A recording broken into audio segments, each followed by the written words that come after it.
মারুফ আসে নাই, তাকে বলেছিলাম হঠাৎ তুই আমাদের এলাকায় আসবি, এটা আমাকে আরও আগে জানাবি না? আগে জানালে তো কোনো কিছু একটা করতে পারতাম। চল বাড়িতে যাই। না, বাড়িতে যাব না, জরুরি কাজের জন্য এসেছি। কাজটা হয়ে গেলে আমি চলে যাব। তুই তো এই এলাকার ছেলে, সব কিছুই চিনিস, তাই তোকে নিয়ে নিলাম। চল তাহলে যাওয়া যাক। লামিয়া ফাহিমকে নিয়ে ওইখান থেকে চলে আসলো একটা বাড়িতে। বেশ কিছুক্ষণ থাকার পর একটা বড় ব্যাগ দিয়ে দিল লামিয়াকে। লামিয়া ব্যাগটা নিয়ে চলে আসলো তাদের বাসায়। কলিং বেল দিতেই তার আম্মু এসে দরজা খুলে দিল। লামিয়ার সাথে ফাহিমকে দেখে বলতে লাগলো, আরে ফাহিম, তুমিও দেখে চলে এসেছো, যাক ভালোই হয়েছে। আমি আগে থেকেই রান্না করে রেখেছিলাম। আজকে কিন্তু খাওয়া দাওয়া করে এরপরে যাবে। না আন্টি, খাওয়া দাওয়া করে যেতে পারবো না, আমার জরুরি কাজ আছে, আমাকে এখনই চলে যেতে হবে। লামিয়া, আমি এখন চলে যাইতেছি। আবারও যদি তুই আমাদের এলাকায় যাস তাহলে আমাকে একটা ফোন দিস, আমি সাথে সাথে চলে আসব। অনেকদিন পর এসেছিস আমাদের বাড়িতে, আম্মুর কথাটা অন্তত রেখে যা। যেহেতু অনেক দূর থেকে এসেছিস, অল্প কিছু খাবার খেয়ে যা। লামিয়ার কথা ফেলতে পারল না ফাহিম। ভিতরে এসে শুয়ে সবাই মিলে খাওয়া দাওয়া করে কিছুক্ষণ রেস্ট করে ফাহিম তাদের কাছ থেকে বিদায় নিয়ে চলে আসলো বাসায়। বাড়ির সামনে দাঁড়িয়ে কলিং বেল দিতেই তার আম্মু এসে দরজা খুলে দিল। ফাহিম বাড়ির ভিতরে প্রবেশ করতে দেখতে পেল সোফায় বসে আছে ফারিয়া। ফারিয়া ফাহিমকে দেখে বলতে লাগলো, কিরে ফাহিম, তুই কোথায় গিয়েছিলি? মারুফকে না বললাম তোকে ফোন দিয়ে কথা বলার জন্য? পড়তে যাওয়ার জন্য তুই গেলি না কেন? ছোট্ট একটা কাজ ছিল, এটার জন্য যেতে পারি নাই। আর তুমি হঠাৎ আমাদের বাড়িতে এসেছো কেন? কোনো জরুরি দরকার নাকি? না, জরুরি দরকার না, এমনিতেই আসলাম। আমি আসাতে কোনো সমস্যা হয়েছে নাকি? সমস্যা হলে বলতে পারিস, আমি চলে যাব। আরে না, সমস্যা হবে কেন? এমনিতেই জিজ্ঞেস করলাম। আসলে তুমি আগে কখনো আমাদের বাড়িতে আসো নাই তো, তাই আর কি। আচ্ছা বসো তুমি, আমি ফ্রেশ হয়ে আসতেছি। ফারিয়া বসে বসে ফাহিমের আম্মুর সাথে কথা বলতেছে। এমন সময় ফারিয়া ফাহিমের আম্মুকে উদ্দেশ্য করে বলতে লাগলো, আন্টি, আমার কেন যেন মনে হয় আপনার ছেলে কোনো মেয়ের সাথে রিলেশন করে। না হলে তো সকাল সকাল কোথাও যাইতো না, হয়তো দেখা করার জন্য গিয়েছে। না, সে কারোর সাথে দেখা করতে চায় নাই। আসলে তার চাচাতো বোন এসেছিল আমাদের এলাকায়।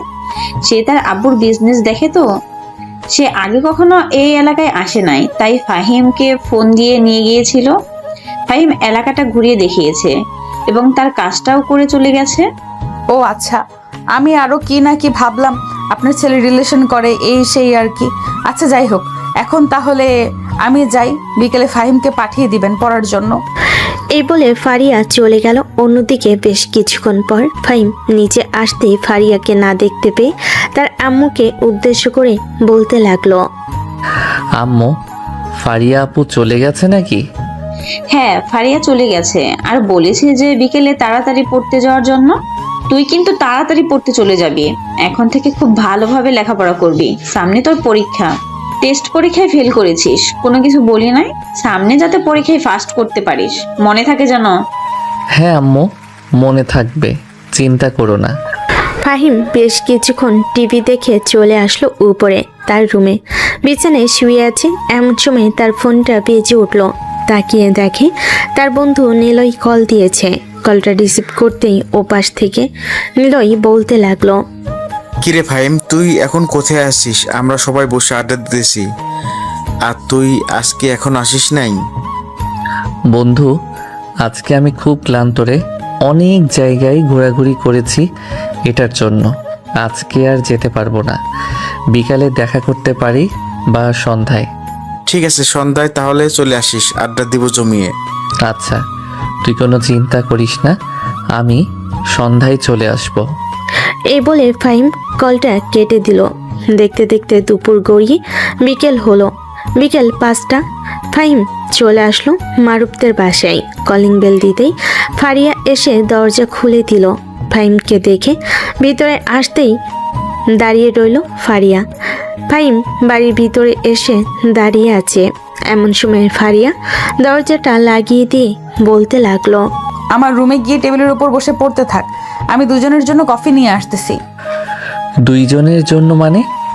মারুফ কোথায়? সে কোথায় গেছে? তাকে ছাড়া আমি পড়ব কি করে? আরে তাকে একটু বাজারে পাঠিয়েছি, আম্মু কিছুক্ষণের মধ্যে চলে আসবে, তুই পড়তে থাক, যা তাড়াতাড়ি রুমে যা। ফাহিম আর কিছু না বলে চলে আসলো রুমে। দরজাটা খুলে ভিতরে প্রবেশ করে টেবিলের উপরে ব্যাগটা রেখে পড়তেছে। এমন সময় ফাহিম দেখতে পেল ফারিয়ার একটা ডায়েরি। কি যেন মনে করে এটা আইডিটা হাতে নিয়ে খুলতেই দেখতে পেল তার ছবি আর্ট করা। এটা দেখে ফাহিম অবাক হয়ে গেল। পরে পৃষ্ঠায় যেতেই কিছু লেখা। চলেন শুনে আসি। প্রিয় ফাহিম, তুমি সবকিছু বোঝেও না বোঝার ভান করে থাকো। আমি জানি না তুমি বোঝো কি বোঝো না, তবে আমি মনে করি তুমি সবকিছুই বোঝো। দেখো, আমি তোমাকে ভালোবেসে ফেলেছি, কিন্তু তুমি তো খুব ছোট, তারপরও আমি তোমার সাথে থাকতে চাই। তুমি কি কখনো পারবে না আমার মনের কথা? তুমি কি কখনো বুঝবে না আমার মনের কথা? নাকি আমি কখনো তোমার মনের মতো হয়ে উঠতে পারবো না? ইতি তোমার ফারিয়া। প্রথম পৃষ্ঠায় লেখা ছিল, পরের পৃষ্ঠায় খুলতে যাবে এমন সময় কারো আসার পায়ের শব্দ পেল। তাড়াতাড়ি করে ডায়েরিটা আগের জায়গায় রেখে দিয়ে ফাহিম বই বের করে পড়তে লাগলো, কিন্তু তার মন বারবার শুধু ডায়েরির দিকেই চাইতেছে। ফারিয়া রুমের ভিতর প্রবেশ করে টেবিলের উপরে কফি রেখে ফাহিমকে উদ্দেশ্য করে বলতে লাগলো, এই নে, আমি নিজের হাতে কফি বানিয়ে নিয়ে এসেছি, কফিটা খেয়ে নে। হালকা ঠান্ডা হোক, এরপরে খাবো। এত গরম কফি আমি খেতে পারি না। আপু, এখন কি পড়বো একটু বলে দাও। ওই যে টেবিলের উপরে দেখ, একটা খাতা রাখা আছে, ওই খাতাটা হাতে নিয়ে দেখ, প্রথম পৃষ্ঠায় কত কত নাম্বার লেখা আছে। ওই নাম্বারগুলোর পৃষ্ঠা বের করে পড়তে থাক। কিছুক্ষণ পর আমি তোকে জিজ্ঞাসা করব সব পড়া। ফাহিম কোনো কিছু না বলে পড়তে লাগলো। এইদিকে ফারিয়া এক নজরে তাকিয়ে আছে ফাহিমের দিকে। ফাহিম বিষয়টা খেয়াল করলো, ফারিয়ার দিকে তাকায় নেই। ফাহিম কফি খাইতেছে আর পড়তেছে। এমন সময় ফারিয়ার রুমের ভিতরে প্রবেশ করলো মারুফ। ফাহিমকে পড়তে দেখে ফারিয়াকে উদ্দেশ্য করে বলতে লাগলো, আপু, আজকে আমি পড়বো না, খুব ক্লান্ত লাগতেছে, কতগুলো বাজার করে নিয়ে এসেছি। ফাহিম, তুই একটু প্লিজ একা পড়ে নে আজকে, হ্যাঁ? কাল থেকে না হয় দুইজনে একসাথে পড়বো। ঠিক আছে, যা, তুই কি রেস্ট নে। সন্ধ্যায় আবার সবার সাথে বসে আড্ডা দিব। তুইও যাবি কিন্তু। এখন থেকে আড্ডা দেওয়া কম করবে। ফাহিম আর মারুফ সন্ধ্যার পরে আড্ডা দেওয়া যাবে না, বাড়িতে বসে পড়তে হবে। আমি তোদেরকে প্রতিদিন 2 থেকে 3 ঘন্টা পড়াবো, সন্ধ্যা 7টা পর্যন্ত তোরা পড়বি। এত পড়লে তো আপু কয়েকদিন পর পাগলা গারদে যাইতে হইবে। আমাদেরকে তো একটু সময় দিবে খেলাধুলা করার জন্য। এটাও যদি না দাও তাহলে আমরা তো শরীরে শক্তি পাবো না। আমাদের তো খেলাধুলা করার বয়স এখন, তাই না? খেলাধুলা করার সময় পাবে 5টা থেকে 45 মিনিটে। আমি যাতে তোদের দুইজনকে প্রত্যেকদিন আমার রুমের ভেতরে দেখি। এর 5 মিনিট দেরি হবে বা 2 মিনিট দেরি হবে, তাহলে তোদের জন্য শাস্তি আছে। 5টা 44 পর্যন্ত তোরা যা ইচ্ছা তাই করতে পারিস, কিন্তু 5টা 45 আমার রুমে থাকতেই হবে। ঠিক আছে, কাল থেকে না হয় 5টা 45 তোমার রুমে থাকবো। ফাহিম, কথাটা মাথায় ঢুকিয়ে রাখিস, আবার বলিস না আপু তোর সাথে কেমন কেমন জানি করে। দেরি করে আসলে কিন্তু আপু শাস্তি দিবে, হ্যাঁ? হ্যাঁ, মনে থাকবে আমার। আচ্ছা, যা তাহলে তুই। মারুফ চলে গেল। এমন সময় ফাহিমের পকেটে থাকা ফোনটা বেজে উঠল। ফাহিম পকেট থেকে ফোনটা বের করে দেখে তার বান্ধবী কল দিয়েছে। ফারিয়া একটু উকি দিয়ে দেখতে লাগলো কে কল দিয়েছে। ফাহিম কলটা রিসিভ না করে কেটে দিল। এটা দেখে ফারিয়া বলতে লাগলো, কিরে, তোর গার্লফ্রেন্ড কল দিয়েছিল নাকি? কেটে দিলি যে? আরে না, আমার গার্লফ্রেন্ড কল দেয় নাই, বকবকানি কল দিয়েছে। বকবকানি মানে কিছুই বুঝলাম না আমি। তুই কি বোঝাতে চাইছিস একটু বলতো? বকবকানি মানে হচ্ছে আমার বান্ধবী কল দিয়েছে, প্রচুর কথা বলে, একবার কল দিলে কল রাখতেই চায় না। এটার জন্য আমি তাকে বকবকানি বলি। দেখলে না, ফোনের স্ক্রিনে তার নাম সেভ করে রেখেছিলাম, বকবকানি। ও আচ্ছা, এখন তাড়াতাড়ি পড়তে বস, এত বেশি কথা বলিস না, তাড়াতাড়ি পড়ে ফেল। ফাহিম তাড়াতাড়ি পড়তে লাগলো। এইদিকে ফারিয়া কফি খাওয়া শেষ করে 2টা কফির গ্লাস নিয়ে চলে আসলো নিচে। অন্যদিকে ফাহিম তাড়াতাড়ি করে ফারিয়ার ডায়েরিটা তার ব্যাগের ভিতর ঢুকিয়ে ফেল। সন্ধ্যা 6টা। এমন সময় ফারিয়া ফাহিমকে উদ্দেশ্য করে বলতে লাগলো, পড়া তো প্রায় কমপ্লিট হয়ে গেছে, আজকে এখন তাহলে চলে যা।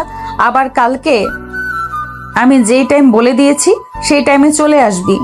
একটু দেরি করে আসলে কিন্তু তোর জন্য শাস্তি আলাদা হবে। আমার জন্য শাস্তি আলাদা হবে কেন মারুফ? আর আমি তো একই। মারুফ আর তুই একা না, মারুফ হচ্ছে আমার ভাই আর তুই হচ্ছিস আমার ফ্রেন্ড এবং এবং তোমার কি বলো, কি বলতে চাইছো? কিছু না, তুই বুঝবি না, যা তাহলে। এখন তাড়াতাড়ি বাসায় চলে যাবি, বেশি ঘুরোঘুরি করবি না বাহিরে। ঠিক আছে, বাহিরে বেশি ঘোরাঘুরি করব না। এখন তাহলে আমি যাই, আর একটু আড্ডা দিব, কিন্তু সবার সাথে এখন গিয়ে। আচ্ছা, সাথে মারুফকে নিয়ে যা। ফাহিম মারুফকে নিয়ে চলে আসলো তাদের আড্ডাখানায়। বেশ কিছুক্ষণ বসে থেকে সবার সাথে আড্ডা দিয়ে 8:30টার সময় ফাহিম চলে আসলো তাদের বাসায়। কলিং বেল দিতেই ফাহিমের আম্মু এসে দরজা খুলে দিল।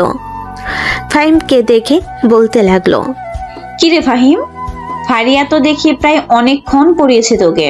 যা গিয়ে ফ্রেশ হয়ে নিচে আয়। হ্যাঁ আম্মু, ফারিয়া আপু অনেকক্ষণ পড়িয়েছে আর বলেছে যে প্রতিদিন 2 থেকে 3 ঘন্টা পড়াবে আমাদেরকে। ও, তাহলে আশা করা যায় সামনে তুই ভালো নাম্বার তুলতে পারবি পরীক্ষায়। যা রুমে গিয়ে ফ্রেশ হয়ে নে। ফাহিম চলে আসলো তার রুমে। ফ্রেশ হয়ে নিচে এসে তার আব্বু আম্মুর সাথে খাবার খেয়ে বসে বসে টিভি দেখতেছে। এমন সময় ফাহিমের আব্বু ফাহিমকে উদ্দেশ্য করে বলতে লাগলো, ফাহিম, গতকালকে একটা নিউজ দেখলাম